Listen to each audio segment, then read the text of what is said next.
are a total of 6 people in my family, 4 kids, and I'm the youngest. Now, there are some good things and bad things about being the youngest kid in the family. Good things, admittedly, my parents are a bit more relaxed with me. Bad things is I never used to win the remote against my siblings. But those are just the little things.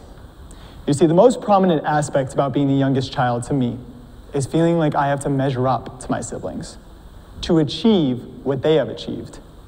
And these feelings have come about because of the major success each of them have had. My brother went to Harvard. The older of my 2 sisters started a business in college. My other sister has some of the best musical theater talent I've ever seen. But what about me? What have I done? How am I supposed to live up to success like that? And the truth is, I don't have to. No one does. Yet these feelings still occur in multiple ways every day. I've done it, and I've seen my peers do it every single day. What is the reason for this? Well, the truth is, everyone feels like they have to measure up to somebody. They feel as though they have to judge their success the same way someone else judges theirs. The environment around us has created the belief that there are people out there that are better than you and will simply succeed better than you no matter how hard you may work. That no matter how hard you may strive to do just as well as other people in society, they will remain better. Well, I am here to tell you that that is a lie. What do you think happens to you when you measure up to someone? Well, what you're doing is called a negative social comparison. Continue to do that habitually causes stress, anger, anxiety, and many other disparaging emotions. Now tell me, does that sound beneficial? A small dose of stress may be helpful, yes, but to continue these feelings can only bring someone down.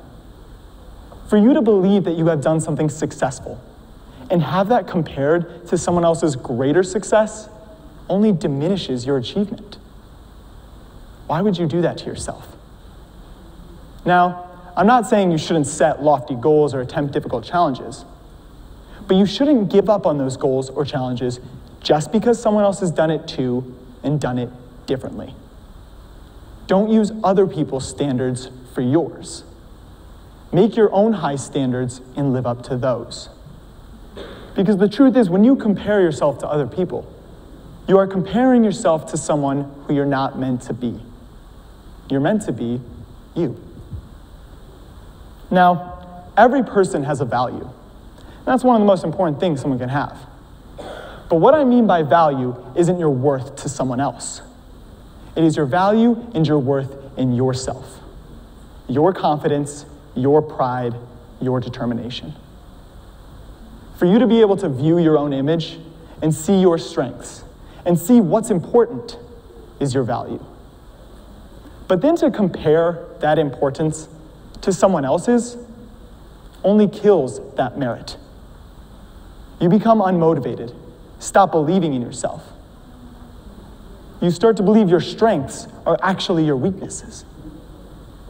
Now, there has been a time where every single one of you in this room has lost confidence in yourself, stop believing. And it's one of the worst feelings you can ever experience. So why choose to feel it? Now, I can stand up here all day and tell you how bad comparing yourself to others is, but it doesn't help if I can't tell you how to stop it. Well, firstly, you have to understand that nobody is perfect. That is true today, and that will remain true for hundreds of years. Nobody is perfect, so do not believe that you will become the perfect being, because that will never happen. Not for you, but not for anyone else. Secondly, already briefly mentioned before, is that you have to be intimately aware of your own success.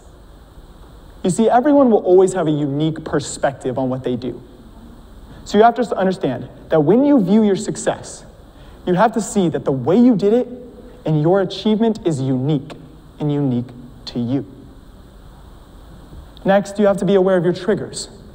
Because there are many things that can cause you to start comparing yourself to others, to start this comparison game, and you have to be aware of them.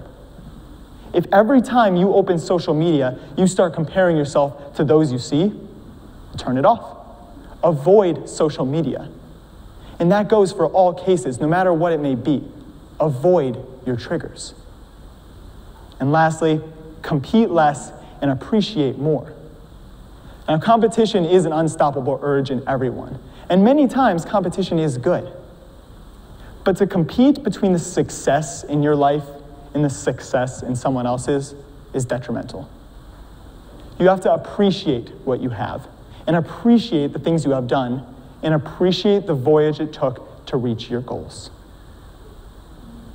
Now, this issue of believing you have to measure up to someone else, this feeling, is not just on the level of student peers or siblings, but it's across the board in all scenarios. Everyone has done it, and that's a problem. Because comparing yourself puts focus on the wrong person and hinders your ability to gain the true success you want in your life. You can't use other people's measuring sticks to rate your success. Theodore Roosevelt once said, "Comparison is the thief of joy." And he's right. Because comparing yourself will bring you down in every way possible. And there's no need for that in your own story. Because this isn't my journey, this isn't your peer's journey, and this isn't your family's journey. This is your journey and your story. So make it yours and make it a good one. Thank you.